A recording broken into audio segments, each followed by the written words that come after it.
Does anybody else feel like no matter how hard you try, you just can't stick to any morning routine? And as a result of that, you end up feeling overwhelmed and more burnt out than if you didn't have a morning routine to start with and just stayed in bed for the extra 2 hours. I was the exact same too, until I started to use this little, really easy tool I'm calling the Morning List. And ever since I've started to use this, I've realized that I don't actually need a morning routine. And if I want to feel energized, then this little notebook is all I need. So in this video, I'm going to reveal the simple method that you can copy if you want to start using a morning list too.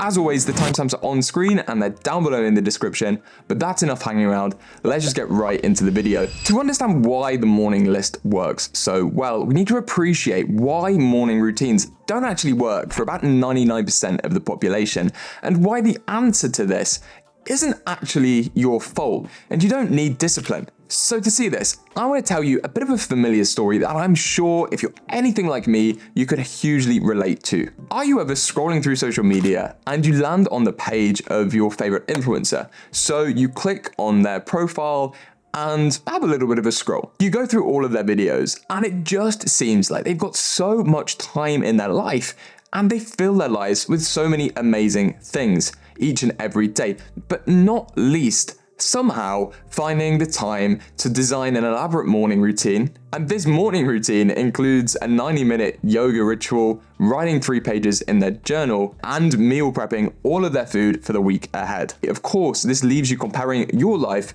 to theirs. So you must feel so dissatisfied that you can't find the time to do even half of this, let alone copy their entire morning routine. But here's the biggest lie you've ever been told: that to be a successful person, you need to be disciplined with one of these morning routines. Because I feel like nobody ever talks about how this can actually be sustainable for normal people who aren't social media influencers and who don't have an executive assistant. Instead, we've all got busy 9-to-5 jobs. We've got commutes we have to do, family we have to see, friends we want to make time for, the gym that we want to go to, and also trying to find some time for self-care. I mean, there's so much on our plates. So if morning routines aren't the answer for busy people, what can we actually do that doesn't require much discipline and we can get started with straight away? And that's where the morning list comes into a world of its own. The morning list is so effective because it narrows down just 3 things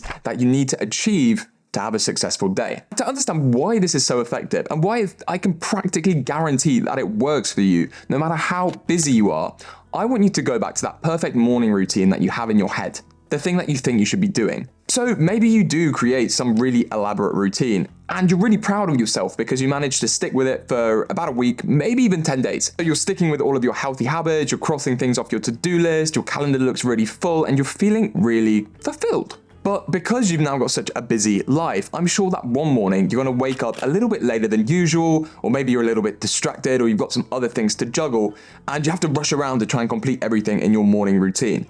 But unfortunately, there's one thing that you don't manage to achieve. You don't really think anything of it, but maybe you go into work a little bit more unmotivated. But the next morning when you wake up, for some reason, there's 2 things that you don't do on your routine, and you feel a lot less motivated. And by the 3rd day, look, you've abandoned your morning routine altogether. And that's because of a simple psychological law called the consistency bias.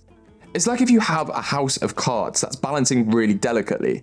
If you take just one card out, it has the power to bring that entire structure down. And if we look into our morning routine, the same is true. If we take just one of our tasks out of the routine that we can't do one morning for whatever reason, the whole system comes crumbling down. So the main problem that we need to solve is that morning routines just seem to encourage us to balance so much on our plate. But the morning list solves this perfectly. But there's 2 crucial hacks that you need to do if you want to make the morning list work for you. So be sure to listen up. You need to understand that not every morning is going to be the same and not every day is going to be the same. So you're probably going to have more time to do your hair care routine or your skincare routine on a Saturday than on a busy like Monday morning, for example. So the first hack is that the 3 tasks on your morning list don't have to be the same each day of the week, that you can modify them depending on how much time you think you're going to have. But the second hack is something even more important, because if you don't listen closely, it has the power to completely ruin your entire morning. And it's all to do with that consistency bias I just mentioned about.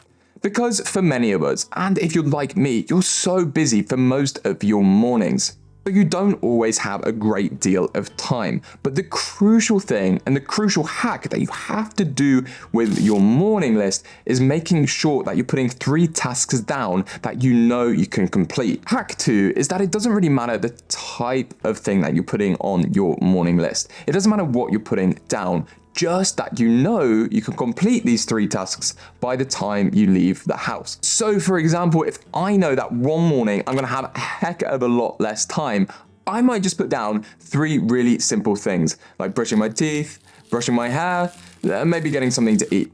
That way you can avoid the downfall of the consistency bias and make sure that you're just making consistent progress and getting that dopamine every time you complete one of these lists. And I'm sure that by this point, if you followed this method, you'll easily be able to stick with the morning list for at least a few weeks. But if you really want to level up your morning list and get ahead of other people, even those with a morning routine, there's one more way you can level up this technique to take it to the next level. I want to tell you something that will not only make your mornings way more productive, but actually massively simplify your life. Because here's something you probably never thought about. The key to a successful morning routine isn't the amount of time spent on it, it's more so the type of task you're doing. So it doesn't really matter if you're waking up at 4:30 in the morning or 10:30. But this misconception is something that loads of people struggle with. And when I work with my clients one-on-one, they often say that this feeling of being busy but not actually productive is the thing that holds them back from achieving everything they want in life. This reveals the one huge mistake that you want to avoid if you want to get any sort of success with the morning list. Because I'm sure that to start with, after you've had a load of success with this system, you're going to want to start adding more and more items every single morning. But if you do this, you're not appreciating that the secret to all of your success and happiness is the quality of the task that you do, rather than just the time spent on them. And this feeling of being busy, that's where it comes from. But if you're not sure what type of tasks you should be focusing on to give you this feeling of fulfillment, well, there's a simple framework that I've been using for the past year. And if you're familiar with the channel, you'll be aware that I'm a huge fan of the 3 pillars. And that basically says that you should be focusing on 3 different aspects if you want to feel more happy and more content. And those 3 pillars are your health, your wealth, and your mindset. So to see how that actually relates to my morning list, for example, one morning I might say that I want to go on a quick 30-minute run for my health. I want to read like a few pages from my new business book for my wealth, and maybe for my mindset, that just means scheduling a coffee with a friend for later on in the week. But if you're still not sure what 3 pillars of your life you need to be focusing on if you want to feel happier and more productive, well, I've got a free checklist that designs every single part of this for you. So if you want the hard work taken care of, check out the link in the description and I'll send you this over totally for free. But there's still one big problem I haven't even spoken about in this video, because after you've conquered your mornings, you've still got the rest of the day to deal with, so you need to find a way to deal with the rest of your time. So to find out the easy 5-minute productivity hack you can start to use to take back all of the rest of your free time throughout the day, you're going to want to watch this video here. So I'll see you all there.